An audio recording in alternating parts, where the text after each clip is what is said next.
Yes, guys, we are back with another Fara Reacts, but this time with my co-host Anita Asante. Neat, let's get straight into it. The Lionesses squad has just been announced for Euro 2025. We'll have to get both of our thoughts, but I'd like to take your thoughts on selections. Any surprises in there for you? Yeah, I think, of course, Fran announced her retirement soon after the last game. So she took herself out the equation. And then, of course, Mary Earps, the early announcement as well, and Millie Bright, they were all surprises. So I think, of course, that changed the makeup of the whole squad and what decisions Sarina could make. I think the biggest surprise is, Nikita Parris. We discussed that earlier because of her experience and obviously with experience being taken out the team or removed from the team. In those areas, she could also play, you would think, a vital role going into this tournament. In terms of everybody else, I think it's pretty much as expected because of those, like I said, announcements. Yeah, I mean, I couldn't agree. And we'll touch on those three players in a minute, Mary Earps, Fran Kirby and Millie Bright, and their decisions to retire or remove themselves from selection. But you mentioned Nikita Parris there, and it's one player that I am hugely surprised by. The decision to not take her, given those three players of experience that you just mentioned that won't be a part of the travelling squad. The experience that Nikita brings to this squad, for me, is key, given the leaders that have just left camp. For me and yourself, Nietzsche, you're knowing tournament football, when the going gets tough and when you're one of those players that have to go and do the blowouts. So these are the recovery sessions the day after the game, and you need the standards to be high and you need someone to drive you. I think Nikita's key in that. I think she's somebody that will drive those standards and keep the quality of a good level so that these players remain ready if called upon. And you need players like that because it can't just come from staff. And so for that reason, it really surprises. I think, Nikita, knowing her quite well, would have accepted her role as, somebody that probably won't get many minutes, but if called upon, would always be ready. And I just look at the season she had. Obviously, she left Man United in the summer and went to Brighton. And as soon as these squad come through, I know a lot of times, people are selected on stats. And I had to pull some stats out, Needs. And I don't know if this comes as a surprise, but we'll just go off the WSL because if we go over overall, it's a little bit different. But we'll just go off WSL appearances and goals and assists this season. So Nikita's played 22 games, scored 7 goals with 5 assists. And if you look at other players in her position, Chloe Kelly, 14 appearances, 2 goals, 3 assists. Beth Mead, 21 appearances, 7 goals, 3 assists. Lauren Hemp, we know she had an injury, so we'll take her out of the equation. But she had, with 10 games, I think Hempy 2 goals and 8 assists, so really good stats there. Agibiva, 22 games, 9 goals, no assists. And Ajiman, 17 appearances, 3 goals and 1 assist. And I just look at that and Nikita's right up there in terms of goal contributions, which is something that's going to be important for this team, certainly in this tournament, and certainly can impact from the bench as well. So I was just a little bit surprised when I kind of weighed up that, and maybe Sarina is looking for, these younger players, Agibiva Jones and Ajiman, to have that tournament experience. But I think with what's happened in the last 10 days with the retirements and experience that we've lost within the squad, I just think it's a little bit risky to go with a lot of inexperience within the squad. No, I agree with you, Fran. I think on both sides, because of the announcements of those players who have been pivotal players and had massive impact in terms of the Lionesses' recent successes, you would think that you might have to lean on a bit more experience going into this competition. On the other hand, I think when Sarina is looking ahead and she's looking into the next cycle, the World Cup, and then the Olympics the following year, she's probably thinking about when can she start transitioning players and exposing them to those high levels of pressure games and expectation. So I'm trying to play devil's advocate a little bit and paint a picture from both sides, because I think it is a challenging role as a head coach to make these really difficult decisions. I'm sure she would not have found that easy to either disappoint players and not have them in the squad.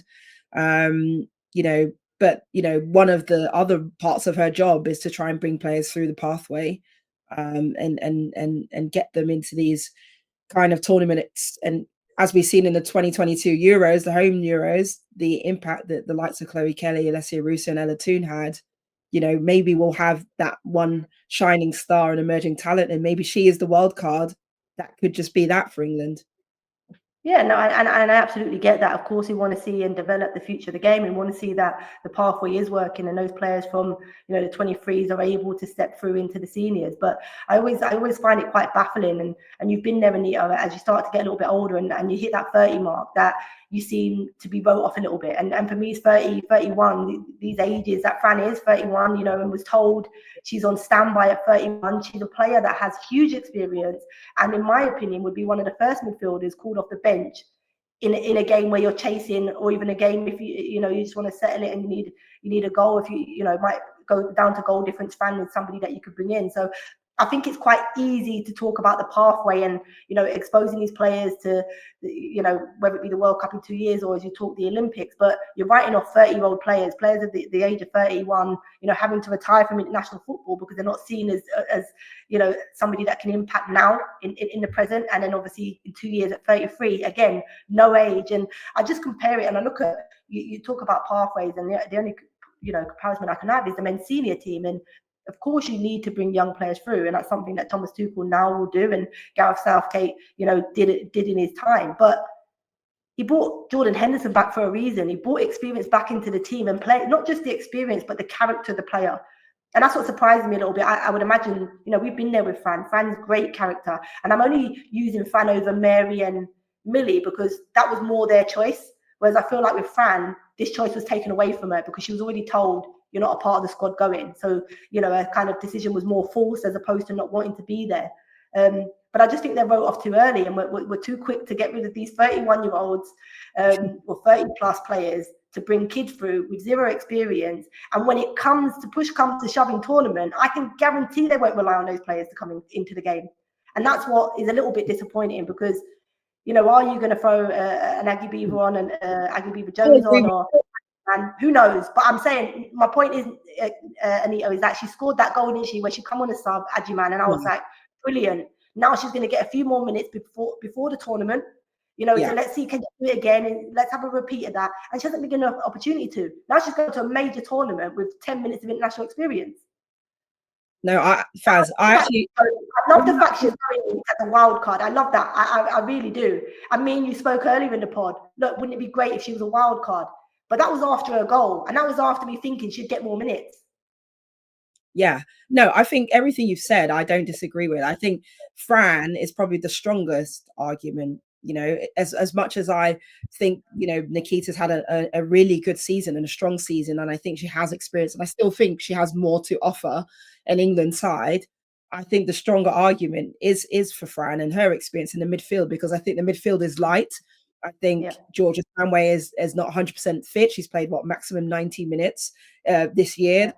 So of course, I think Fran, you think is the first player coming off, on into that team to make the difference or be the difference. So that is a massive surprise and a shock. Yeah. But I think add to that, Anita. Apparently, Ella Toon went into tournament with a calf injury she picked up in the 7th tournament out in Lisbon. So as well, you've got, which obviously the calf injury, I'm sure Ella Toon will recover and be absolutely fine. But there's a knock there already, weeks away from the first game. Stanway made a 45-minute appearance for England against Spain, having not played since, I think, before Christmas. So she's been out a long time, and you're right there. The midfield, we've always spoke about that area, and it is really light. So to kind of not give Fran the benefit of the doubt for, this tournament, given her age, given her experience, it was mind-blowing. It came as a huge shock to me. I don't know about yourself, when I saw her, in the stands against Spain, and then obviously an announcement straight after the game. Same for me. I mean, it was a huge shock because she's not called Mini Messi for no reason. Exactly. She's one of the best players at finding space, unlocking opposition, has so much experience, has had so much impact in the team, and still, like I said, has so much still to offer. But I think that's the one area where, we really should have had a player like her probably in. In the forward areas, I think you can probably gamble a bit more and take a bit more risk. to some degree, just because of the positioning and the roles that these players play. That would be my main thing in terms of Sarina's thinking, in terms of the squad. But yeah, you know, it feels like a sign of a new era a little bit.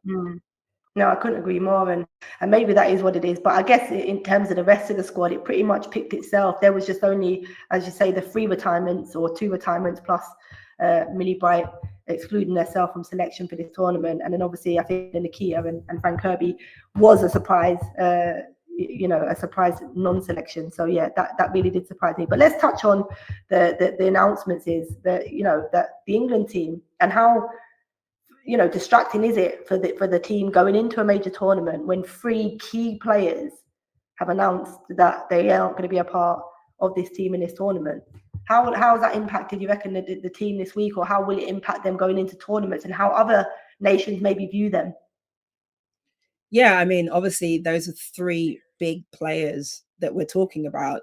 And, you know, everyone has looked to the England squad because of those leaders in the team who have had massive personalities as well. The likes of Mary Earps and Millie in particular are big characters, and they take presence, and, you know, they are the players you look to sometimes probably in those adverse moments that you have in football. So the fact they won't be there to lean on or rely on is going to be a bit of a concern, perhaps for us fans watching.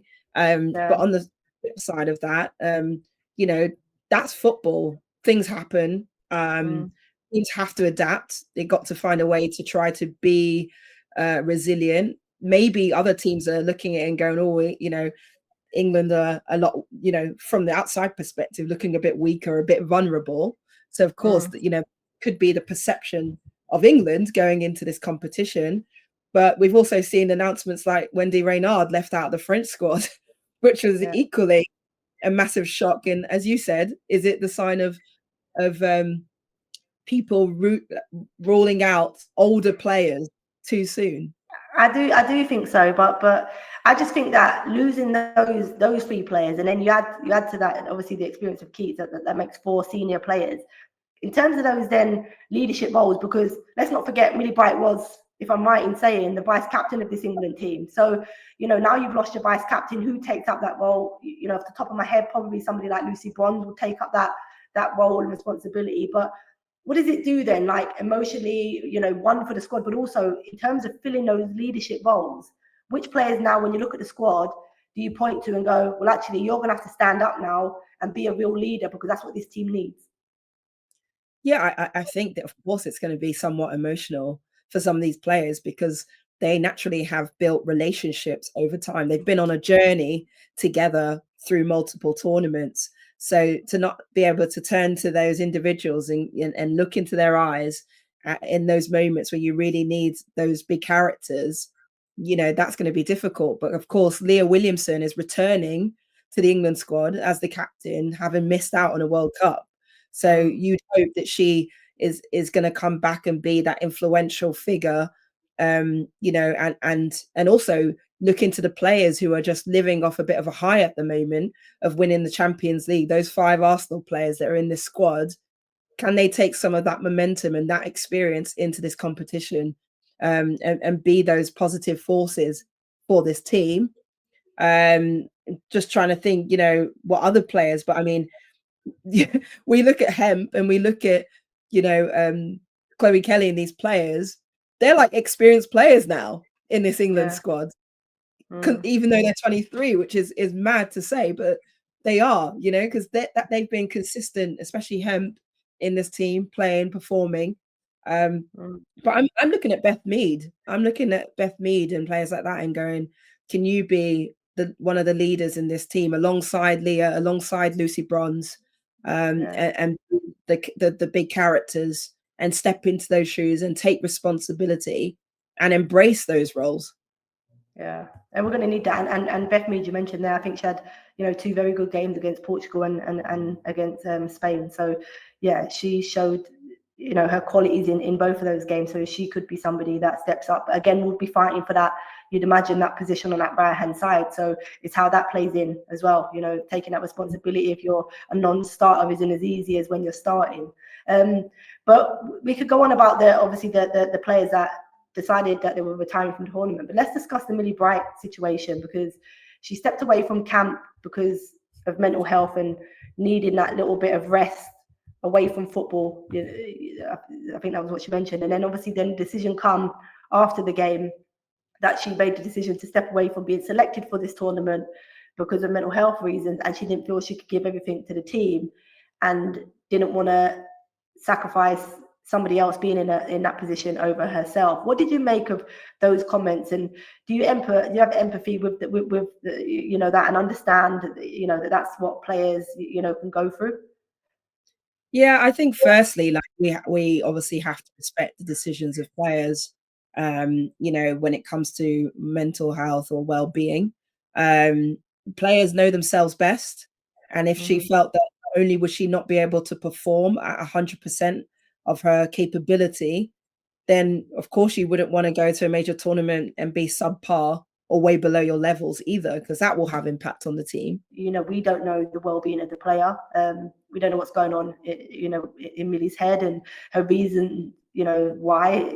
You know, she said it's because of your mental health, and that's something that we have to accept as fans, and I guess her teammates will have to accept that, and the people around her. But it's just a tough one to take when you know how important she is to this team. But look, we can only wish her well, and hopefully her recovery, and, you know, taking this time away from the pressured environment that she would have been in the Euros will do her good. And, you know, the door's still open, I'm imagining. I mean, I don't know what this looks like for Sarina and for Millie moving forward, because to take yourself away from a major tournament, and we just spoke about the age of both Mary and, you know, and Fran and Nikita, you know, being left out of this stage, you know, what does that do after this tournament for Millie?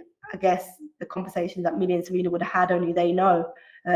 But she's taken a step back. She's not retired from international football, so who knows what the future holds for Millie in terms of internationally. But, you know, hopefully this summer and the break helps her get her in a better, you know, physical, mental, you know, mindset in order to go again next season for Chelsea.